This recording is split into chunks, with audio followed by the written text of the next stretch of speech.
नमस्ते। Hunter x Hunter institute में आपका स्वागत है, जहां हम फैंस के साथ हंटर एक्स हंटर पर चर्चा। विषय है शलनार्क, फैंटम ट्रूप का एक लोकप्रिय सदस्य। दुर्भाग्य से हिसोका ने उसे बिना लड़े के ही मार डाला।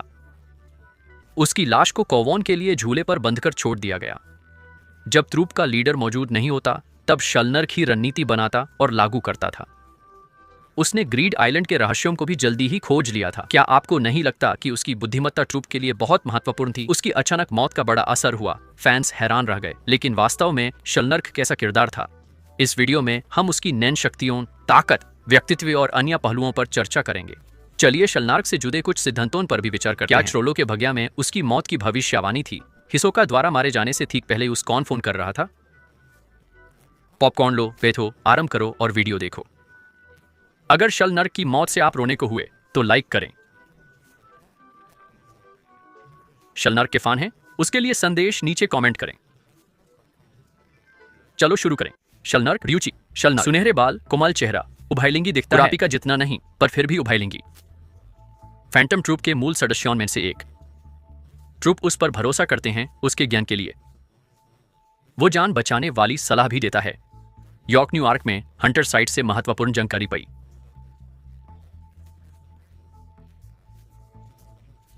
क्रोलो के पकड़े जाने पर उसने बचाव की योजना बनाई। वो डियर पक्कू के साथ ट्रूप की खुफिया टीम में था।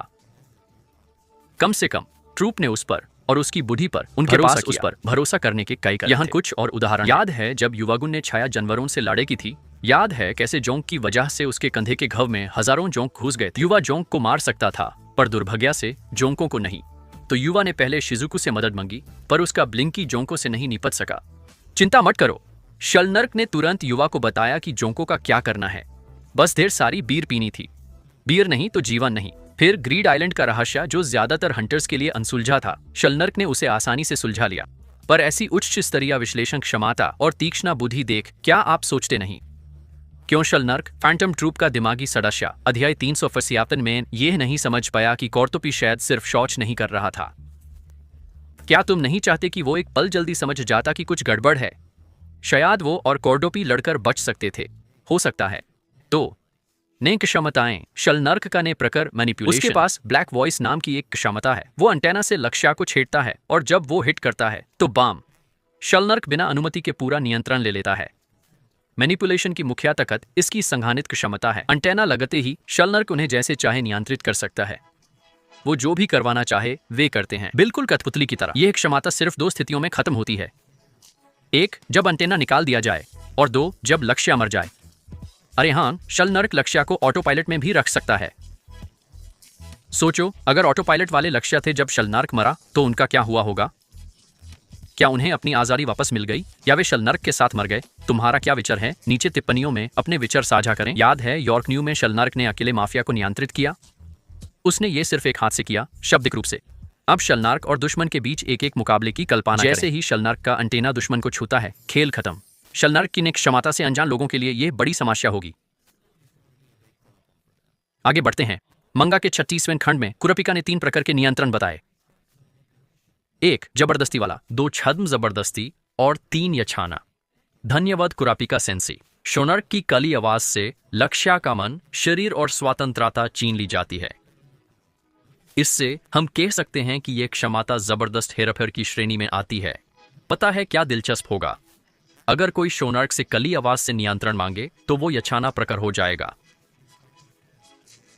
और भी है, कली आवाज में एक गुप्त विशेष तकनीक है। शलनार्क खुद को एंटेना से छेड़कर ऑटो पायलट मोड में जा सकता है। इस मोड में उसकी आभा और ताकत बहुत बढ़ जाती है। लेकिन इस कौशल के कुछ नुकसान भी हैं। शलनार्क ऑटो पायलट मोड छोड़ते ही मांसपेशियों में कोई साधारण दर्द नहीं, बिल्कुल उसका नहीं। पूरा शरीर बहुत ज्यादा दुखने लगता है। इन दिनों तक ऐसा ही दर्द रहता है। वो हिलदुल भी नहीं पता। और ऑटो पायलट मोड के दौरान जो होता है, कुछ याद नहीं रहता। ऑटो पायलट शुरू से बंद होने तक की कोई याद नहीं। जैसे हम सब कभी कभी ऑटो पायलट में चले जाते हैं।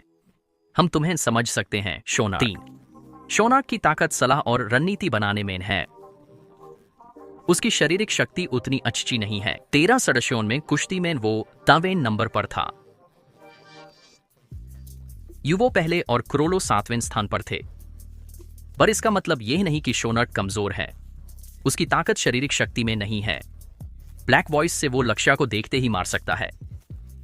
शांत और संयमित रवैये से वो प्रतिद्वंद्वी की कमजोरी आसानी से देख लेता है। ऑटो पायलट मोड में उसकी आभा देखकर लगता है वो साधारण ने यूजर से नहीं हारेगा, है ना? अपनी समझ से वो प्रतिद्वंद्वी की कमजोरियां और सोच पढ़कर आसानी से जीत की रणनीति बना लेता है। यही है शोनर्क की ताकत। पर क्रोलो ने उसकी शक्ति वापस नहीं की तो हिसोका पर ब्लैक वॉइस का इस्तेमाल नहीं कर पाया। एक ही बार में हिसोका ने उसे इतनी तेजी से गिरा दिया, बस एक पैनल और एक पन्ने में। ये बहुत तेज था, पर अगर शोनर्क के पास फोन होता तो क्या वो हिसोका को हरा पाता? पर मंगा की पिछली घटनाओं को देखते हुए मुझे नहीं लगता शोनर्क ब्लैक वॉइस से भी हिसोका को हरा पाता। जैसा कि आप जानते हैं, ब्लैक वॉइस से जीत तभी मिलती है जब अंटेना लक्ष्य पर लग जाए। पर क्या आप सोच सकते हैं शोनर्क हिसोका को अंटेना से मार पाएगा? नहीं। कुरोरो ने भी डेथ मैच में ये करके देखा, पर उसे भी मुश्किल लगा। उनकी लादे की क्षमता में फर्क है, बहुत बड़ा फर्क मैं कहूंगा। कुरोरो मार्शल आर्ट में इतने माहिर हैं कि सिल्वा और हिसोका भी हैरान थे। हालांकि वो अंटेना हिसोका पर नहीं लगा पाया, पर ब्लैक वॉइस का इस्तेमाल कर लिया। इस क्षमता से वो एक ही वार में जीत जाता। सावधान रहकर कुरोरो ने दर्शकों को नियंत्रित किया और हिसोका को हराया। अब शोनर्क के लड़ाई कौशल की तुलना करें। एक साधारण चिमेरा चींटी से लड़े तो वो घायल हो जाएगा। क्या वो कुरोरो या हिसोका के बराबर हो सकता है? वे शायद उस अंटेना इस्तेमाल भी नहीं करने देंगे। एक और स्थिति सोचें, अगर शोनर्क ऑटो पायलट मोड चालू कर पाए तो क्या वो हिसोका के हमले से बच पाएगा? ऑटो पायलट मोड सक्रिय होने में समय लगता है, इसलिए यह मुश्किल हो सकता है। आइए ऑटो पायलट मोड की प्रक्रिया को समझें। शोनर्क खुद को अंटेना से छेड़ता है। 2 फोन की स्वचालित आवाज शुरू होती है। 3 ऑटो पायलट मोड सक्रिय हो जाता है। छोटा लगता है, पर इसमें कुछ सेकंड तो लगेंगे ही। हंटर एक्स हंटर की दुनिया में लड़ाई में हर 10वां सेकंड महत्वपूर्ण पल का अंतर जीवन और मृत्यु का फैसला कर सकता है। शोनर्क के लिए बढ़तर ये कि हिसोका के कटे पैर को बंजी गुम से बदला गया था। गुम की प्रतिक्रिया शक्ति से हिसोका की गति और भी तेज हो गई थी। अगर ऑटो पायलट मोड पहले से सक्रिय होता तो शायद शोनर्क लड़ पाता। अगर शोनर्क ने इसे सक्रिय करने की कोशिश की होती तब तक हिसोका यू से हारा चुका होता। तो शोनर्क के पास फोन और काली आवाज होने पर भी हिसोका यू से मार ही देता। वही दुखद अंत, अफसोस की बात है। लेकिन आप क्या सोचते हैं प्रिय दर्शकों? शोनर्क बनाम हिसोका, आपके हिसाब से कौन जीतता? कमेंट्स में बताइए।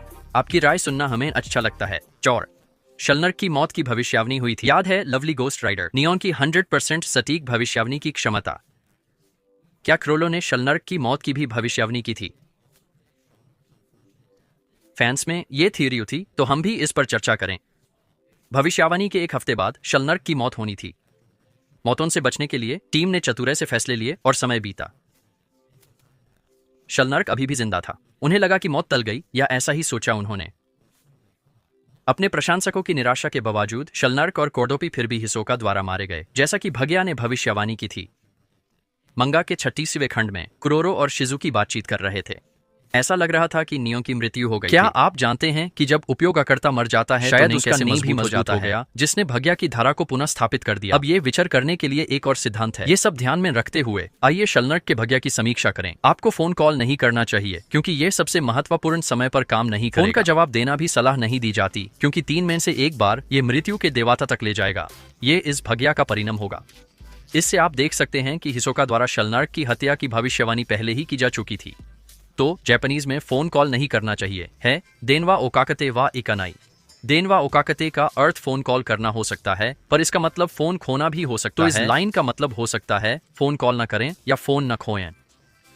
उसका फोन उसकी क्षमता की कुंजी है। हिसोका से लड़ाई में कुरोरो को फोन देकर उसने दोनों खो दिए। क्या इसका मतलब है कि शोनर्क को ऐसा नहीं करना चाहिए? उसे कुरोरो से अपनी क्षमता वापस लेनी चाहिए थी? अगली पंक्ति के बारे में क्या? क्योंकि यह सबसे जरूरी वक्त पर काम नहीं करेगा। क्या यह कॉर्डोपिया के बाथरूम में होने की बात है? हिसोका ने उन्हें मारा, तब शोनर्क की क्षमता काम नहीं की। मृत्यु का देवता हिसोका है ना?